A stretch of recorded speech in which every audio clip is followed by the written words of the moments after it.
Pas përfundimit të seancës plenare ku u votua ndryshime në rregulloren e kuvendit, lideri i opozitës Ali Berisha mblodhi grupin parlamentar të Partisë Demokratike. Në fjalën e tij ai njoftoi se Partia Demokratike do të paraqisë në gjykatën kushtetuese dy padi, të parën për rrëzimin e dekretit të presidentit Bajram Bega, i cili i njeh kryeministrit Edi Rama kompetencën për ngritjen dhe funksionimin e ministrit virtual të inteligjencës artificiale Diella, dhe të dytën për pezullimin e vendimit të kuvendit që miratojnë ndryshimet në rregullore. Unë mendoj se duhet ta nisim urgjentisht këtë dekret në gjykatë kushtetuese që të arkivohet në banesën e turpit të historisë. Njerëz të papërgjegjshëm për detyrën që kanë të aftë të firmosin gjithçka. Nuk ndodh, domethënë.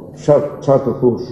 Nuk besoj se ndonjë diktator tjetër të kishte këtë fuqi sa ta asgjësuese për krerjen e shtetit. Sikundër, ne do të dërgojmë menjëherë gjykatë kushtetuese me kërkesë edhe për pezullimin e vendimit të sotshëm të miratimit të ndryshimeve të rregullores, me të cilën janë shkelur parimet themelore të kushtetutës, janë shkelur nenet e saj, germa dhe fryma e saj, është shkelur rregulloria e parlamentit.